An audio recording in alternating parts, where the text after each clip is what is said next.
Well, no one can help having a meta theory.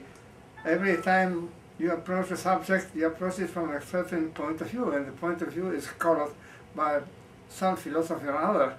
Is it possible to know this or that? Do we have to stick to appearances, or do we have to go beyond appearances? Are there individuals only, as Margaret Thatcher thought, or are there social systems too, and so on and so forth? So every one of us is a philosopher, but the problem is whether one is a good philosopher or a bad philosopher, whether one's philosophy promotes research or blocks it.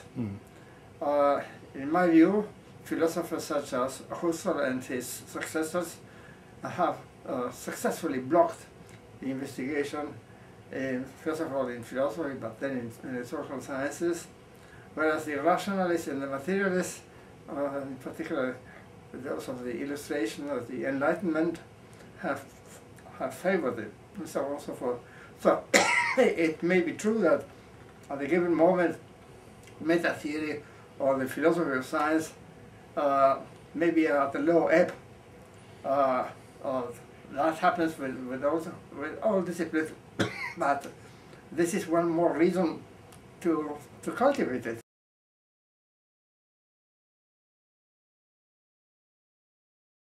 I think grand theories are necessary, but there are two cores, and one has to specify them, one has to try and mathematize them, and they don't serve as a substitute for specific theories, for regional theories.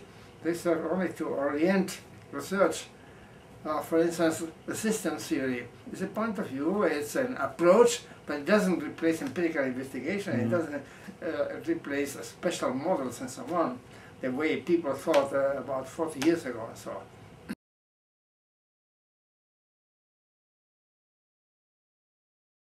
on. We must keep the distinction between descriptive and normative, of course, they are quite different, but as for criticism belongs to all responsible intellectual activities, but it's not a replacement for constructive work. Criticism, first of all, is much easier than invention and creation.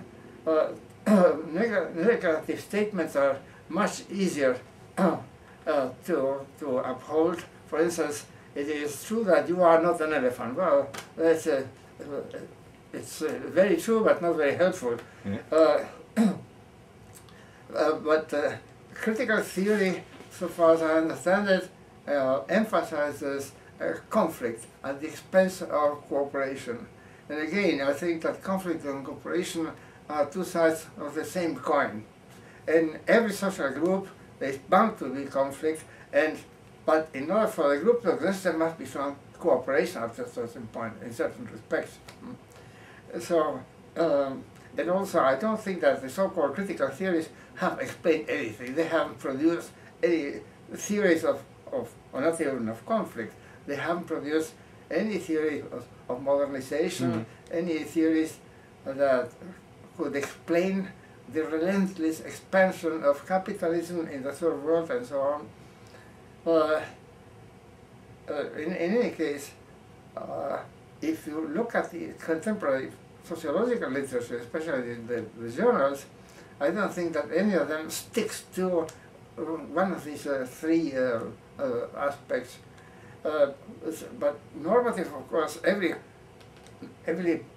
policy scientist tries to propose certain norms, if normative, but he will fail if he's not very well informed by descriptive theories and especially data, empirical data. And this is what's missing. For instance, there are no data about the degree of alienation or margination in the various societies, in particular in the third world. And yet this exclusion is, of course, one of the main sources of conflict, of bloody conflict. Until recently, many countries didn't even have, didn't keep a track changes in the Gini index of income inequality. For instance, Argentina doesn't have one. Most other countries do have one, finally. But there are many other indexes that are missing.